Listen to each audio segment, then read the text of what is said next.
আমরা প্রথমেই বলে নিয়েছি যে ফ্রেজ অ্যান্ড ইডিয়মস এই টপিকসটা আমরা পড়ছি হচ্ছে নবম দশম শ্রেণীর যে দ্বিতীয় পত্র বই আছে ইংরেজি, যে বোর্ড বইটা আছে যেটা আমাদেরকে সরকার ফ্রি দিয়েছে সেই বই থেকে। তো এখন হচ্ছে আমরা ৭৯ নাম্বার পৃষ্ঠা থেকে আবার শুরু করছি। চলুন শুরু করা যাক। প্রথম যে ইডিয়মটা দেওয়া আছে সেটা হচ্ছে on the eve of. On the eve of মানে হচ্ছে জাস্ট বিফোর, মানে ঠিক পূর্ব মুহূর্তে। তো যে সেন্টেন্সটা দেওয়া আছে সেটা হচ্ছে I went to the airport, তার মানে আমি এয়ারপোর্টে গেলাম। On the eve of his departure মানে তার প্রস্থানের ঠিক পূর্ব মুহূর্তে। এখানে দেখুন এয়ারপোর্ট মানে হচ্ছে বিমানবন্দর, আপনি বলতে পারেন সি পোর্ট, তার মানে হচ্ছে সমুদ্র বন্দর। আবার বলতে পারেন হচ্ছে রিভার পোর্ট, তার মানে হচ্ছে নদী বন্দর। তো ডিপারচার অর্থ আমরা বললাম কি প্রস্থান বা হচ্ছে চলে যাওয়া। তো একজন ব্যক্তি চলে যাচ্ছে, ঠিক তার পূর্ব মুহূর্তে আপনি গিয়ে হাজির হলেন, এই ক্ষেত্রে আপনি ব্যবহার করতে পারেন on the eve of. Part and parcel এই ইডিয়মটার অর্থ হচ্ছে অ্যান ইন্টিগ্রাল পার্ট, তার মানে অবিচ্ছেদ্য অংশ। তার মানে যে অংশটা অবশ্যই থাকা লাগবে এরকম কোনো অংশকে অবিচ্ছেদ্য অংশ বলা হয়। যেমন হচ্ছে একজন মানুষের মাথা তার অবিচ্ছেদ্য অংশ, তার হাত অবিচ্ছেদ্য অংশ, তার মানে এটাকে বিচ্ছেদ করা যায় না বা সরিয়ে ফেলা যায় না। সেন্টেন্সটা হচ্ছে a library is a part and parcel of an educational institution. তার মানে অর্থ হচ্ছে একটা লাইব্রেরি হচ্ছে পার্ট অ্যান্ড পার্সেল, তার মানে অবিচ্ছেদ্য অংশ কার, এটা হচ্ছে একটা শিক্ষা প্রতিষ্ঠানের। তার মানে কি একটা স্কুলের অবিচ্ছেদ্য অংশ হচ্ছে একটা লাইব্রেরি, তার মানে একটা স্কুলের অবশ্যই একটা লাইব্রেরি থাকবে, একটা বিশ্ববিদ্যালয়ের অবশ্যই একটা লাইব্রেরি থাকবে। এরকম অর্থই হচ্ছে এই সেন্টেন্সটা প্রদান করতেছে। প্লে হাইড অ্যান্ড সেক এটা হচ্ছে একটা খেলার নাম, প্রমিত বাংলায় এটাকে বলে লুকোচুরি খেলা। আর আমাদের গাজীপুরের কালিয়াকুর অঞ্চলে এই খেলাটার নাম বলে পলান্টুক খেলা। তার মানে কিছু ছেলে মেয়ে পালিয়ে থাকবে এবং যে চুর হবে সে তাদেরকে খুঁজে বের করবে। আর যারা হচ্ছে পালিয়ে থাকবে তারা একটু পরে পরে চুরকে উদ্দেশ্য করে টুকু এরকম একটা শব্দ করবে। তো হচ্ছে এই খেলাটার নামই হচ্ছে প্লে হাইড অ্যান্ড সিক। তো এটার ইংরেজি অর্থ দেওয়া হয়েছে এইভাবে, a hiding and finding out game. Hiding মানে হচ্ছে মানে লুকিয়ে থাকা বা লুকানো, এবং ফাইন্ডিং আউট মানে হচ্ছে খুঁজে বের করা, মানে লুকিয়ে থাকবে এবং একজন খুঁজে বের করবে, এইরকম খেলাই হচ্ছে প্লে হাইড অ্যান্ড সেক। তো সেন্টেন্সটা হচ্ছে the children were playing hide and seek, তার মানে হচ্ছে ছেলে মেয়েরা লুকোচুরি খেলতেছিল। আপনারা ছবিতে দেখতে পাচ্ছেন কিছু ছেলে মেয়ে লুকোচুরি খেলতেছে। প্লে টার্ন এই ইডিয়মটার অর্থ হচ্ছে কোনো কারণ ছাড়াই বা কোনো কাজ ছাড়াই স্কুল পালানো। ইংরেজিতে ব্যাখ্যাটা দেওয়া আছে টু লিভ মানে হচ্ছে ত্যাগ করা, অর স্টে অ্যাওয়ে মানে হচ্ছে দূরে থাকা, স্টে মানে হচ্ছে থাকা, আর অ্যাওয়ে অর্থ দূরে, তার মানে দূরে থাকা ফ্রম স্কুল, স্কুল থেকে উইদাউট এনি রিজন, তার মানে হচ্ছে কারণ ছাড়াই স্কুল ত্যাগ করা বা স্কুল থেকে দূরে থাকা। এখানে রিজন অর্থ হচ্ছে কারণ। তো বাংলা সাহিত্যের বিখ্যাত কবি, আমাদের জাতীয় কবি কাজী নজরুল ইসলাম, তিনি হচ্ছে নিয়মিত স্কুল পালাতো। তো তার সম্পর্কেই নিচের সেন্টেন্সটা, Nazrul use to play turn, তার মানে নজরুল নিয়মিত স্কুল পালাতো। এখানে দেখুন ইউজ টু একটা টার্ম ব্যবহার করা হয়েছে। ইউজ টু আসলে অতীতের অভ্যাস, যেটা নিয়মিত করা হতো, এইরকম অর্থ প্রকাশ করতে সেন্টেন্সে ইউজ টু ব্যবহার করা হয়। প্রোস অ্যান্ড কনস এটা অর্থ হচ্ছে সুবিধা অসুবিধা। তো ইংরেজিতে আমরা দুটো সিনোনিমস লিখে দিয়েছি। প্রথমটা হচ্ছে অ্যাডভান্টেজেস অ্যান্ড ডিসঅ্যাডভান্টেজেস। তার মানে হচ্ছে অ্যাডভান্টেজেস মানে হচ্ছে সুবিধাসমূহ এবং ডিসঅ্যাডভান্টেজেস মানে হচ্ছে অসুবিধাসমূহ। এবং তারপরে আমরা লিখেছি হচ্ছে ডিটেইলস। ডিটেইলস মানে বিস্তারিত। তার মানে হচ্ছে আপনি যদি একটা জিনিসের সুবিধা অসুবিধা দুটোই জানেন তাহলে আপনি সেটার বিস্তারিত জেনে গেলেন। তো যে সেন্টেন্সটা দেওয়া আছে সেটা হচ্ছে ইউ মাস্ট নো, তুমি অবশ্যই জানবে, the pros and cons of the matter, তার মানে হচ্ছে বিষয়টির বিস্তারিত জানবে, তার মানে ভেতরে বাইরে সব কিছুই জানবে। ম্যাটার অর্থ বিষয়, আর হচ্ছে মাস্ট এটা হচ্ছে মডাল। এটা মাস্ট বলতে এখানে অবশ্যই বোঝাচ্ছে। যখন কোনো সেন্টেন্সে মাস্ট থাকবে তখন আপনারা বুঝবেন যে অবশ্যই মানে হচ্ছে তোমার জানা উচিত বা অবশ্যই তোমার করা উচিত, এরকম অর্থ প্রকাশ করবে। Point blank. পয়েন্ট ব্ল্যাঙ্ক এই ইডিয়মটার অর্থ হচ্ছে সরাসরি, মানে হচ্ছে ডিরেক্টলি, তার মানে একেবারে সরাসরি। তো যে সেন্টেন্সটা আছে সেটা হচ্ছে the terrorist shot at him point blank, তার মানে হচ্ছে টেরোরিস্ট মানে হচ্ছে সন্ত্রাসী, মানে সন্ত্রাসীটি শট অ্যাট গুলি করলো হিম তাকে পয়েন্ট ব্ল্যাঙ্ক। তো এখানে শুটের পরে একটা হচ্ছে প্রিপোজিশন ব্যবহৃত হয়েছে, সেটা হচ্ছে অ্যাট। এটা খুবই গুরুত্বপূর্ণ একটা প্রিপোজিশন, আপনারা মনে রাখার চেষ্টা করবেন। যখন কাউকে আঘাত করার জন্য ঢিল ছুঁড়া হয় বা হচ্ছে কোনো কিছু ছুঁড়ে মারা হয়, তখনও কিন্তু অ্যাট ব্যবহার করা হয়। আর যদি সেটা হচ্ছে কাউকে ধরার জন্য আপনি ছুঁড়ে মারলেন, তাহলে সেটা কিন্তু টু ব্যবহার করা হবে। মনে রাখবেন যে হচ্ছে কাউকে আঘাত করার জন্য কারোর দিকে বন্দুকের গুলি ছুঁড়েন বা হচ্ছে ঢিল ছুঁড়েন বা আপনার কলমটা ছুঁড়ে মারেন, তখন তারপরে অবশ্যই অ্যাট বসবে। তো আপনারা ছবিতে দেখতে পাচ্ছেন। প্লে ট্রিক্স, এটার অর্থ হচ্ছে প্লে ফলস, তার মানে হচ্ছে ধোঁকা দেওয়া। বা যেহেতু প্লে ব্যবহার করা হয়েছে খেলা, তার মানে বলতে পারেন যে হচ্ছে ধোঁকাধুকি খেলা, তার মানে হচ্ছে ধোঁকা দেওয়ার মাধ্যমে যে একটা খেলা খেলে, এইটাই আর কি, এক কথায় ধোঁকা দেওয়া। সেন্টেন্সটা হচ্ছে some politicians play tricks with people, তার মানে কিছু রাজনীতিবিদ জনগণকে ধোঁকা দেয়। পুট অফ, পুট অফ অর্থ হচ্ছে এক পাশে সরিয়ে ফেলা বা খুলে ফেলা এরকম। তো হচ্ছে দুইভাবে ব্যবহার করা হয় এটাকে। তো প্রথমটা হচ্ছে লে অ্যাসাইড, এটা আমরা সেন্টেন্সে লিখেছি। Do not put off your lesson for tomorrow, তার হচ্ছে তোমার হচ্ছে অধ্যায় বা তোমার হচ্ছে যে লেসনগুলো এগুলো ফেলে রেখো না ফর টুমোরো, তার মানে হচ্ছে তোমার যে পড়াগুলো আছে এগুলো কালকের জন্যে বা আগামীকালের জন্যে তুমি হচ্ছে ফেলে রেখো না বা একপাশে সরিয়ে রেখো না। তারপর হচ্ছে খুলে ফেলা, এটার আরেকটা অর্থ আছে, সেটা হচ্ছে খুলে ফেলা। দুইটা অর্থেই ব্যবহার করা হয়। তো বি নাম্বারে সেটা আমরা দেখিয়েছি, বি নাম্বার সেন্টেন্সে। Put off your dirty shirt, তার মানে তুমি তোমার নোংরা শার্টটি খুলে ফেলো, এরকম। পুট আউট, পুট আউট এটাও এই ইডিয়মটাও হচ্ছে দুইভাবে ব্যবহার করা হয় বা দুইটি অর্থ আছে এটার। প্রথম হচ্ছে এক্সটিংগুইশ বা নিভিয়ে ফেলা বা দমন করা, এবং হচ্ছে তারপরে আমরা লিখেছি ডাউস, দুটি কিন্তু আমরা হচ্ছে কালো কালিতে লিখে দিয়েছি। এবং তারপরে নিচে যেটা লিখেছি সেটা হচ্ছে সম্প্রসারিত করা, এবং এটার ইংরেজি হচ্ছে এক্সটেন্ড, এক্সটেন্ড। তো আপনাদের বইয়ে যে সেন্টেন্সটা দেওয়া আছে সেটা হচ্ছে পুট আউট দ্য ল্যাম্প, তার মানে হচ্ছে বাতিটি নিভিয়ে দাও, তার মানে বাতিতে আগুন জ্বলতেছে এটাকে নিভিয়ে দাও। তো হচ্ছে ডাউস অর্থও কিন্তু হচ্ছে নিভিয়ে দেওয়া, এক্সটিংগুইশ এটাও অর্থ কিন্তু হচ্ছে নিভিয়ে দেওয়া বা দমন করা। তো তারপর সম্প্রসারিত করা এই অর্থে হচ্ছে আমরা পরের সেন্টেন্সটা ব্যবহার করেছি বা লিখেছি। He put out his hand to me, মানে সে আমার দিকে তার হাতটা বাড়িয়ে দিল বা সম্প্রসারিত করলো। র্যাগ ডে, র্যাগ ডে বলতে বোঝায় আসলে শিক্ষা জীবনের সর্বশেষ দিন। তার মানে আপনি স্কুলে পড়লেন যে সব শেষের দিন, সেটাকে আপনারা বিদায় অনুষ্ঠান বলতে পারেন। কিন্তু ইউনিভার্সিটি লাইফে আসলে অনার্স শেষ হওয়ার যে শেষ দিন বা মাস্টার্স শেষ হওয়ার শেষ দিন, ছাত্রছাত্রীরা মিলে অনেক মজা করে, রং তামাশা করে, গান নাচ, একটা উৎসব। এই উৎসবটাকেই বলা হয় হচ্ছে র্যাগ ডে। তো যেটা লেখা আছে দ্য লাস্ট অফ এডুকেশন, তার মানে হচ্ছে শিক্ষার সর্বশেষ।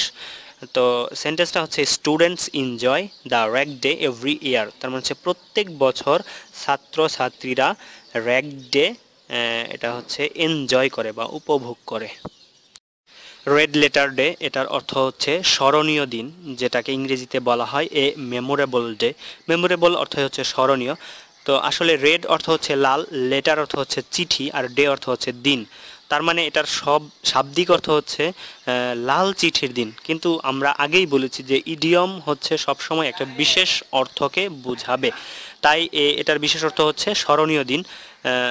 The independence day is a red letter day, তার মানে স্বাধীনতা দিবস একটা স্মরণীয় দিন। এখানে ইন্ডিপেন্ডেন্স এটা অর্থ হচ্ছে স্বাধীনতা, আর ডে অর্থ এখানে দিবস বোঝাচ্ছে, তার মানে স্বাধীনতা দিবস একটা স্মরণীয় দিন। এ রেইনি ডে, এ রেইনি ডে অর্থ হচ্ছে বৃষ্টির দিন, এটা শাব্দিক অর্থ। কিন্তু যদি আপনি এটার বিশেষ অর্থ প্রকাশ করতে চান তাহলে এটার অর্থ হবে হার্ড টাইমস, তার মানে হচ্ছে দুর্দিন বা দুঃখ কষ্টের দিন। তো সেন্টেন্সটা হচ্ছে উই শুড সেভ মানি, তার মানে আমাদের টাকা বা অর্থ সম্পদ সেভ করা উচিত বা সঞ্চয় করা উচিত এগেইনস্ট রেইনি ডে, তার মানে হচ্ছে দুর্দিনের বিরুদ্ধে বা দুর্দিনের জন্য। তো এখানে যে এগেইনস্ট প্রিপোজিশনটা ব্যবহার করা হয়েছে এটা খুবই গুরুত্বপূর্ণ একটা প্রিপোজিশন, আপনারা মনে রাখার চেষ্টা করবেন। যখন কিছু সঞ্চয় করা হয় ভবিষ্যতের জন্য বা দুর্দিনের জন্য, তখন হচ্ছে এগেইনস্ট এই প্রিপোজিশনটা ব্যবহার করা হয়। আর আপনারা ছবিতে দেখতে পাচ্ছেন বাংলার এক সময়ের খুবই জনপ্রিয় নায়ক আমাদের সানি ভাই, তার মানে উমর সানি। তো সে মৌসুমীর প্রেমে প্রত্যাখ্যাত হয়ে কষ্টে দুঃখে রাস্তায় রাস্তায় দিন কাটাচ্ছে। তার মানে আমরা বলতে পারি যে হচ্ছে আমাদের ওমর সানি ভাই রেইনি ডের মধ্যে আছে। রেড হ্যান্ডেড, রেড অর্থ হচ্ছে লাল, হ্যান্ডেড মানে হচ্ছে হাত। কিন্তু আমরা আগেই বলেছি যে ইডিয়ম একটা বিশেষ অর্থ দেবে, তাই রেড হ্যান্ডেডের অর্থ হচ্ছে হাতে নাতে, মানে অপরাধ সংগঠনের সময় ধরে ফেলা আর কি এরকম। এটার ব্যাখ্যা দেওয়া আছে at the time of committing crime, তার মানে অপরাধ সংগঠনের সময়, তার মানে একেবারে যখন ঘটনা ঘটবে ঠিক তখনই, এটাকে বলা হয় যে রেড হ্যান্ডেড। তো সেন্টেন্সটা হচ্ছে the ship was caught red handed, তার মানে চুরটি ধৃত হলো হাতে নাতে। এটা প্যাসিভ ভয়েসের একটা সেন্টেন্স। এটার অর্থ আমরা বললাম চুরটিকে হাতে নাতে ধরা হলো বা চুরটি হাতে নাতে ধৃত হলো এইরকম। স্কিন অ্যান্ড বোন, স্কিন অ্যান্ড বোন অর্থ ব্র্যাকেটে দেওয়া আছে স্কেলিটন। স্কেলিটন আপনারা ছবিতে দেখতে পাচ্ছেন, সেটা হচ্ছে কঙ্কাল। একটা মানুষ মারা গেলে তখন তার শরীর থেকে যখন মাংসগুলো সব ছড়িয়ে নেওয়া হয়, তখন যে শুধু হাড়গুলো থাকে, হাড়গুলোর সমন্বয়ে যে একটা অবয়ব তৈরি করা হয় বা একটা অবয়ব থেকে যায়, সেটাকেই হচ্ছে স্কেলিটন বলে। তো যে সেন্টেন্সটা আছে সেটা হচ্ছে disease makes a man skin and bone, তার মানে হচ্ছে রোগ একটা মানুষকে কি করে এরকম কঙ্কাল করে ফেলে। তো আসলে তো এরকম কঙ্কাল করে ফেলে না, আসলে বোঝাচ্ছে যে রোগ মানুষকে কি করে একেবারে মানে এমনভাবে করে ফেলে তার স্বাস্থ্যের অবস্থা যে তার চামড়ার উপর দিয়ে হচ্ছে তার হাড়ের কাঠামো বোঝা যায়, তার মানে মনে হয় যে এটা একটা কঙ্কাল দাঁড়িয়ে আছে সামনে, এরকম আর কি। স্লো কোচ, স্লো কোচ মানে হচ্ছে যে কোচ মানে যে গাড়িটা আস্তে আস্তে চলে। এটা শাব্দিক অর্থ বললাম, কিন্তু এটা যেহেতু একটা ইডিয়ম হিসেবে ব্যবহৃত হয়েছে, তাই এটার বিশেষ অর্থ হচ্ছে অলস ব্যক্তি। যে ব্যক্তি অলস, যেটাকে আমরা কুইরা বা কুড়ে বলে গালি দিয়ে থাকি, সেরকম ব্যক্তি হচ্ছে স্লো কোচ। তো আমরা 4টা সিনোনিমস লিখে দিয়েছি। প্রথম হচ্ছে a person slow in action, তার মানে হচ্ছে একজন ব্যক্তি যে হচ্ছে ধীর তার কাজে। তারপরে আমরা লিখেছি লেজি, লেজি অর্থ আমরা সবাই জানি অলস। তারপরে আমরা লিখেছি স্লাগিশ, স্লাগিশ একটু অপরিচিত, তবু হচ্ছে মনে রাখবেন স্লাগিশ অর্থ হচ্ছে অলস বা হচ্ছে মন্থর বা হচ্ছে ধীর। তারপরে আমরা লিখেছি লেথার্জিক, লেথার্জিক আমরা আগেও পড়ে এসেছি একবার, লেথার্জিক অর্থ হচ্ছে অবসন্ন বা নিস্তেজ বা হচ্ছে ধীর এরকম।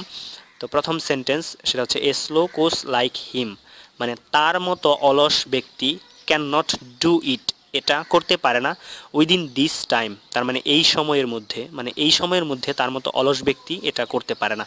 তারপরে আমরা লিখেছি হচ্ছে you are a slow coach. তো ধরুন আপনি হচ্ছে কাউকে গালি দিতে চাচ্ছেন, ওই বেটা কুইটা, কিংবা হচ্ছে তুই অলস, তখন আপনি বলবেন যে you are a slow coach, তার মানে তুমি একজন অলস ব্যক্তি। স্টোনস থ্রো মানে হচ্ছে খুবই স্বল্প দূরত্বের বা কম দূরত্বের।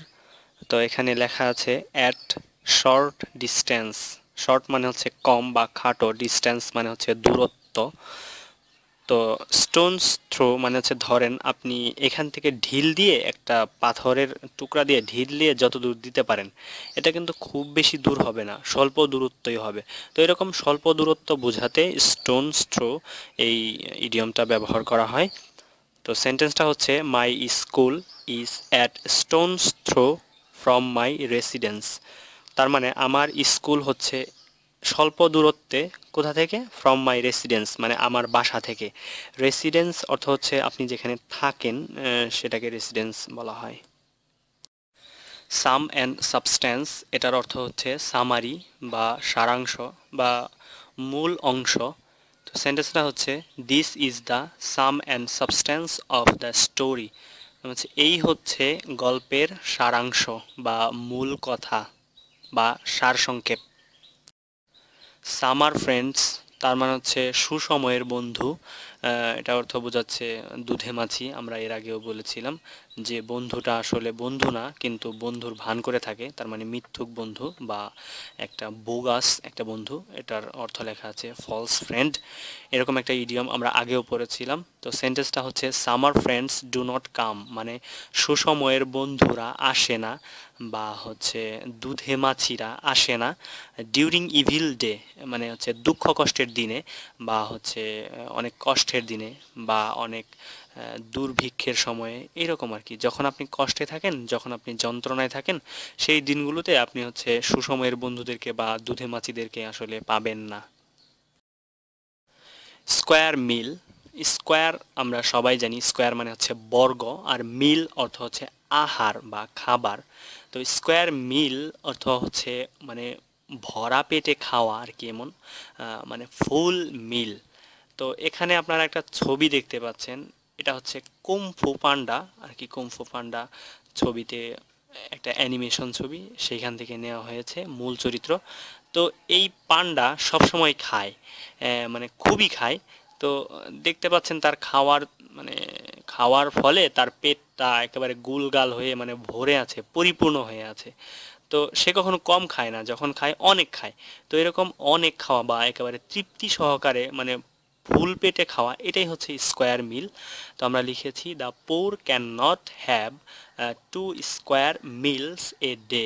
তার মানে হচ্ছে গরিবেরা পারে না খেতে। এখানে হ্যাবের অর্থ কিন্তু খাওয়া, হ্যাব অর্থ এখানে খাওয়া বোঝাচ্ছে। তো হচ্ছে আপনার যদি সন্দেহ থাকে তাহলে বাংলা একাডেমির ইংলিশ টু বেঙ্গলি এই ডিকশনারিটা দেখে নিতে পারেন যে হ্যাব অর্থ খাওয়া। তো এখানে কি the poor can not have 2 square meal a day, তার মানে গরিবেরা মানে 2টা পূর্ণ আহার খেতে পারে না একদিনে।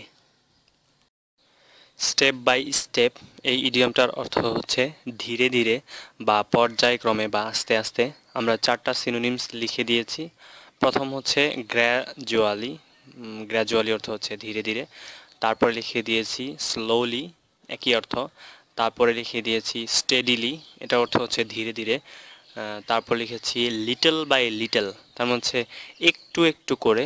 তো দুটো সেন্টেন্স আমরা লিখেছি, try to advance step by step, মানে ধীরে ধীরে অগ্রসর হওয়ার চেষ্টা করো। অ্যাডভান্স অর্থ হচ্ছে অগ্রসর হওয়া বা সামনে এগিয়ে যাওয়া।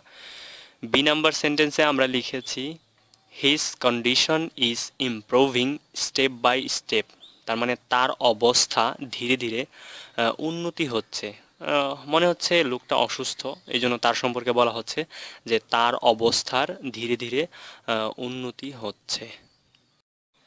টেল আপন, এটার অর্থ হচ্ছে ক্ষতি করা বা আক্রান্ত করা। তো আমরা 6টা সিনোনিমস লিখে দিয়েছি।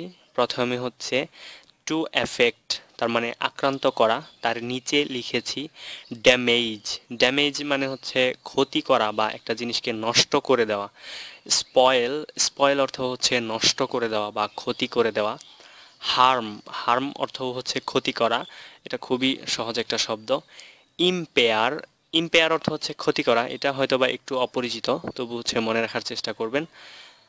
সর্বশেষ যেটা সেটা হচ্ছে ইনজোর, ইনজোর অর্থ হচ্ছে আঘাত করা বা আঘাতপ্রাপ্ত হওয়া এরকম।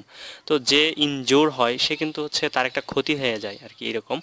তো যে সেন্টেন্সটা আছে সেটা হচ্ছে ওভার ইটিং উইল টেল আপন ইউর হেলথ, তার মানে হচ্ছে অধিক বেশি খাবার খাওয়া এটা কি করবে, ক্ষতি করবে তোমার স্বাস্থ্যের।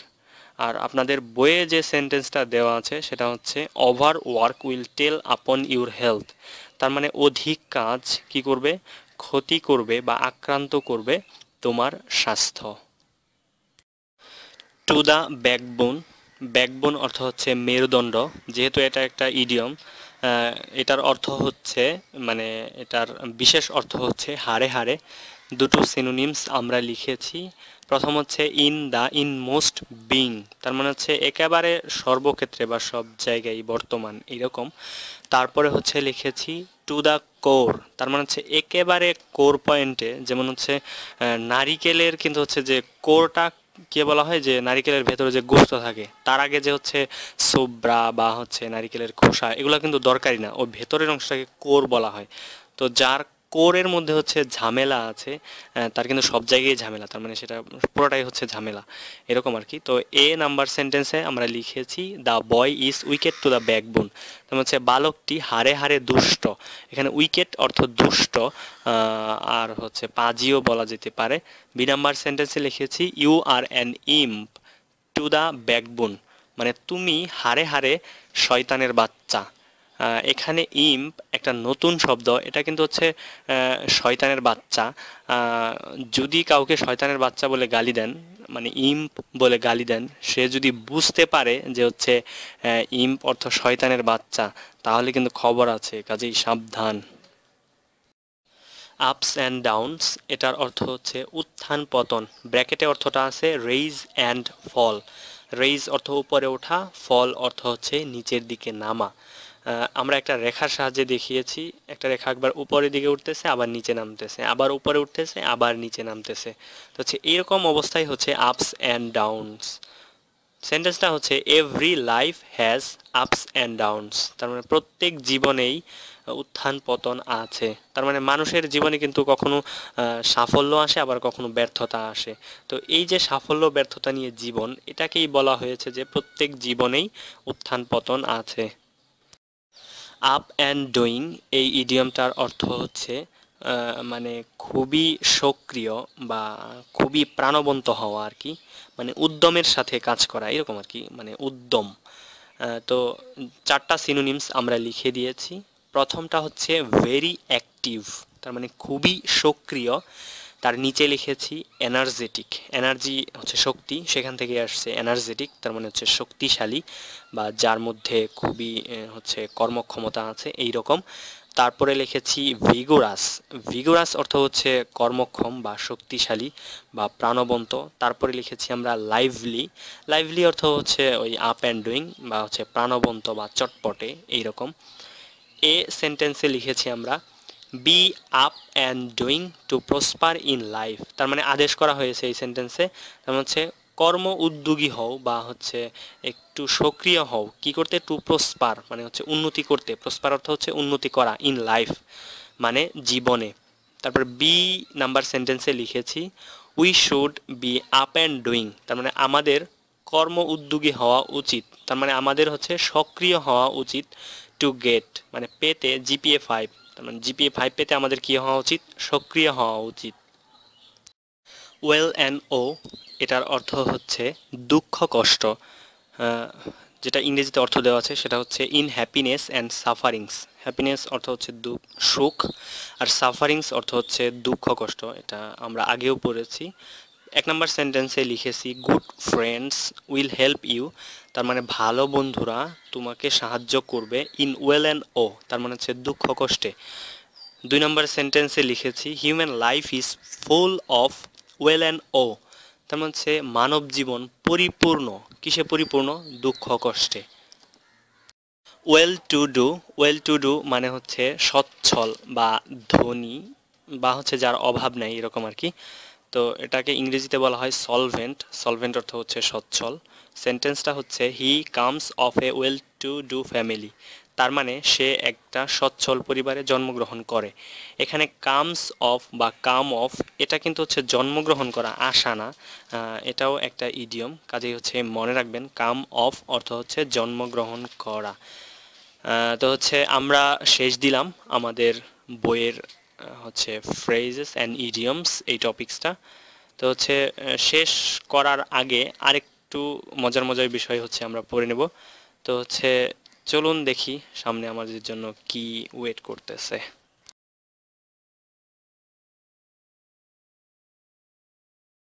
মজার কিনা বলতে পারবো না, তবে হচ্ছে পড়ার পরে বুঝতে পারবেন নতুন কিছু শিখতে পারলেন বা শিখতে পারলেন না। যদি মনে করেন যে নতুন কিছু শিখতে পারছেন কিংবা মজা পেয়েছেন, তাহলে বলবো হ্যাঁ ঠিক আছে, মজারই ছিল। তো আমরা কিছু পশুর হচ্ছে বাচ্চা, এদের ইংরেজি জানবো। তো হচ্ছে আমি সাধারণত বাংলাটা বলে দেব না, আপনারা খুঁজে নেবেন, যেটা একটু কঠিন সেটা বলে দেব। তো এখানে লেখা আছে হচ্ছে কাফ। কাফ অর্থ কি আপনারা দেখতে পাচ্ছেন, এটা কিসের বাচ্চা আমি আর বলতেছি না। তো কাফ এটার আরেকটা অর্থ আছে, সেটা হচ্ছে গোড়ালির উপর থেকে হাঁটুর নিচ পর্যন্ত এই যে লাল মাংসটা দেখা যাচ্ছে বা পেশিগুলো দেখা যাচ্ছে, এটাকে কাফ বলা হয়। তবে এটা হচ্ছে মেডিকেল সায়েন্সে ব্যবহৃত হয়। আর অন্যান্য ক্ষেত্রে এটার মানে হচ্ছে বেশিরভাগ ইউজটা হচ্ছে এই যে বাচ্চাটাকে দেখতে পাচ্ছেন, এই বাচ্চাই হচ্ছে কাফ। চিকেন, বলেন তো চিকেন মানে কি? আপনারা ছবি দেখেই বলতে পারবেন। তো হচ্ছে এখানে দুটো আইটেম আছে, একটা হচ্ছে জীবন্ত আর একটা হচ্ছে রান্না করা। ওহ, মুখে জল এসে যাচ্ছে, মনে হচ্ছে যে খাওয়া শুরু করে দেই। তো হচ্ছে এটা বাচ্চাও বোঝায়, আবার হচ্ছে রান্না করা পরিপক্ক আহ, পরিপক্ক যে প্রাণীটা আছে তার রান্না করা হচ্ছে গোশত বা মাংসকেও চিকেন বলা হয়। ছবিতে আপনারা দেখতে পাচ্ছেন একটা প্রাণী যেটা টকবক টকবক টকবক করে চলে, আর ঠিক এই টকবক টকবক করে চলে এটার বাচ্চাকেই বলা হয় কোল্ট। কি সুন্দর কিউট দুটি বাচ্চা আমরা দেখতে পাচ্ছি ছবিতে, একটি হচ্ছে পানিতে সাঁতার কাটছে, আরেকটি হচ্ছে রোদ পোহাচ্ছে। তো এই বাচ্চা দুটোকে আপনারা সবাই চিনেন। তো হচ্ছে এদেরকে ডাকলিং বলা হয়। ডাকলিং কিন্তু আমার খুবই ভালো লাগে, মানে দেখলেই ধরতে ইচ্ছা করে, কি নরম কোমল এর ত্বক। ছবিতে আপনারা দেখতে পাচ্ছেন গায়ে ফুটি ফুটি দুটি প্রাণী বা প্রাণীর বাচ্চা আর কি। তো এই বাচ্চাগুলোকে ফন বলা হয়, এই বাচ্চাগুলোকে ফন বলা হয়। আপনারা নিশ্চয় চিড়িয়াখানা কিংবা ন্যাশনাল জিওগ্রাফি চ্যানেলে দেখেছেন যে কাদেরকে হচ্ছে ফন বলা হয়। তো হচ্ছে সাধারণত ডিয়ার, এদের বাচ্চাগুলোকে ফন বলা হয়। ওরে বাবা, কি হিংস্র প্রাণী! এখানে তিনটি হিংস্র প্রাণীর ছবি দেওয়া আছে। প্রথমটা হচ্ছে বাঘ, দ্বিতীয়টা হচ্ছে লায়ন, এবং তৃতীয়টি হচ্ছে অলফ, হচ্ছে নেকড়ে। তো এই তিনটি প্রাণীর বাচ্চাকে সাধারণত কাব বলা হয়। ফল, এটা হচ্ছে আপনারা ছবিতে দেখতে পাচ্ছেন একটা গাধা তার মায়ের সাথে দৌড়াচ্ছে, এবং উপরে দুটি ছবিতে দেখতে পাচ্ছেন দুটি গাধার বাচ্চা। তার হচ্ছে গাধার বাচ্চাকে সাধারণত ফল বলা হয়।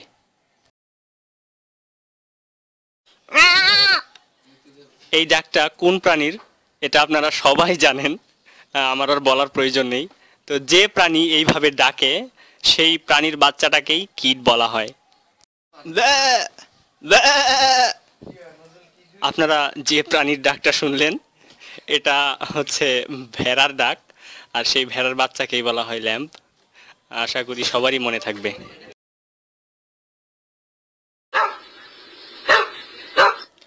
এই ডাকটার সাথে আপনারা সবাই পরিচিত, আর ছবির দিকে তাকান, কত সুন্দর তাই না? এটাকেই বলা হয় পাপ্পি। আপনার কোলে উঠতে চাই। এই ডাকটা কোন প্রাণী ডাকে এটা আপনাদের জানা না থাকার কথা নয়। দেখুন তো পাশের প্রাণীটা কেমন করে আপনার দিকে তাকিয়ে আছে, কি সুন্দর কিউট। এই কিউট বিধায় এটাকে কিটেন বলা হয়। তার মানে এটা কিন্তু বাচ্চা, বড়টাকে কিন্তু কিটেন বলা হয় না। এবার শিখবো আমরা কিছু সুস্বাদু খাবারের নাম। দেখুন তো ছবিতে মোটা তাজা গরুটা দেখা যাচ্ছে। এই গরুকে সাধারণত আমরা অক্স বলি বা ষাঁড়। তো এটার মাংসকে বলা হয় বিফ। কখনো যদি হোটেলে যান, একটা ভালো হোটেলে যান, তখন যদি আপনার গরুর মাংস খাওয়ার ইচ্ছা হয় তাহলে বলবেন বিফ প্লিজ। তার হচ্ছে আপনি হচ্ছে গরুর মাংসকে বিফ অর্ডার করবেন আর কি। ইংরেজিতে হচ্ছে গরুর মাংসকে বলা হয় বিফ। খাবার দাবার নিয়ে কথা হচ্ছে, তো সবার জিভে পানি না আসলেও কিন্তু আমার জিভে পানি আসতেছে, কারণ হচ্ছে বন্ধুরা সবাই মিলে আজকে মাংস রান্না করতেছে, রুমে একটা পার্টি হবে। তো যাই হোক, মাটন, মাটন অর্থ হচ্ছে ভেড়ার মাংস। আপনারা দেখতে পাচ্ছেন একটা হচ্ছে মাফলার পরা ভেড়া, আর এখানে দেখতে পাচ্ছেন বিশাল এক ভেড়া আস্ত রান্না করে রাখা হয়েছে, তার দুটো শিং। তো হচ্ছে ভেড়ার মাংসকে আমরা বলবো মাটন। মাটন। আপনারা ছবিতে দেখতে পাচ্ছেন দুটি হরিণ, আর এই হরিণের মাংসকেই বলা হয় ভেনিসন। ভেনিসন কিন্তু আসলে বাংলাদেশে খুবই দুষ্প্রাপ্য, কারণ হচ্ছে সুন্দরবনে হরিণ থাকে, সাধারণত অনেক বেশি হরিণ থাকে। এই হরিণগুলো মারা কিন্তু দণ্ডনীয় অপরাধ। কেউ যদি হরিণ মারে তাহলে কিন্তু তার হচ্ছে কেস হয়ে যাবে এবং জেল হয়ে যাবে। কাজেই হচ্ছে এটা শুধু আপনারা দেখতে থাকেন আর মনে করতে থাকেন আহ কি স্বাদ, কিন্তু খাওয়ার জন্য কিন্তু স্বপ্ন দেখিয়েন না, তাহলে কিন্তু জেল হয়ে যাবে। পোর্ক, পোর্ক অর্থ হচ্ছে শূকরের মাংস। আপনারা দেখতে পাচ্ছেন দুটি শূকর, একটা সাদা একটা কালো কালচে, আর মাংসগুলো দেওয়া আছে টুকরো টুকরো করা। জিভে পানি আসতেছে। এর আগে আমরা পড়েছিলাম কাফ, আর কাফ এর মাংসকেই ভিয়াল বলা হয়। কাফ এর মাংসকেই ভিয়াল বলা হয়। আমরা এখন কয়েকটা শব্দের বৈচিত্র্যময় উৎপত্তি দেখব। তো হচ্ছে প্রাচীনকালে ইংরেজদের উপরে হচ্ছে ফ্রেঞ্চ জাতি প্রভুত্ব করত বা শাসন করত, এরকম একটা সময় ছিল ইতিহাসের পাতায়। তো তখন হচ্ছে ফ্রেঞ্চরা যে পশুগুলো ছিল একটু নিকৃষ্ট মানের পশু, সেই পশুকে ইংরেজি ভাষায় আর কি নাম দিয়েছিল। আর হচ্ছে সেই পশুর গোশত বা মাংস যখন খেতে সুস্বাদু হতো, তখন সেই মাংসগুলোকে তারা তাদের নিজের ভাষায় হচ্ছে শনাক্ত করতো আর কি, নিজের ভাষায় নিজের ভাষার শব্দ বলে ডাকতো। তো এখানে দেখেন টেবিলে দিয়েছে আমরা অক্স। অক্স অর্থ হচ্ছে ষাঁড় বা বলদ বলা যায়। তো অক্সের মাংসকে বিফ বলা হয়। তো বিফ কিন্তু হচ্ছে ফ্রেঞ্চ ভাষার শব্দ, আসছে ইংরেজিতে আসছে ফ্রেঞ্চ ভাষা থেকে। আর অক্স এটা হচ্ছে ইংরেজি। তো হচ্ছে অক্সের মাংসকে যা বলা হয়, এটা কিন্তু ইংলিশ ভাষা আপনি তন্ন তন্ন করে খুঁজলেও পাবেন না যে অক্সের মাংসকে ইংরেজি ভাষায় কি বলা হয়। তারপর হচ্ছে শিপ, এটা অর্থ হচ্ছে ভেড়া। তো ভেড়ার মাংসকে আবার মাটন বলা হয়। শিপটা হচ্ছে ইংরেজি ভাষা থেকে উৎপত্তি, আর হচ্ছে মাটন হচ্ছে ফ্রেঞ্চ ভাষা থেকে উৎপত্তি। আর হচ্ছে পিগ, এটা হচ্ছে ইংরেজি ভাষা থেকে উৎপত্তি, আর হচ্ছে ফ্রেঞ্চ ভাষা থেকে উৎপত্তি হচ্ছে পিগের মাংস, তার মানে পোর্ক। তার মানে এখানে বোঝা যাচ্ছে যে একটা জাতির উপর আরেকটা জাতির ঘৃণা কত প্রবল থাকলে তারা হচ্ছে মানে এইরকম ভাষাগত বা সংস্কৃতিগত হচ্ছে বৈষম্য তৈরি করতে পারে। সবাইকে ধন্যবাদ ভিডিওগুলো কষ্ট করে দেখার জন্যে। আপনারা যদি আমার এই ভিডিও থেকে সামান্য কিছু শিখতে পারেন, তাহলে আমি মনে করব আমার পরিশ্রম সার্থক হয়েছে। তো বিদায় নিচ্ছি আপনাদের কাছ থেকে। আপনাদের যদি কোনো মতামত থাকে ভিডিও সম্পর্কে, বা আপনারা যদি কোনো ভুল খুঁজে পান বা কোনো সাজেশন থাকে, তাহলে আমাকে মেইল করতে পারেন। উপরে মেইল আইডি দেওয়া আছে nazrul islam841@gmail.com। তো আমি আমার পরিচয় সব শেষে দিয়ে বিদায় নিচ্ছি।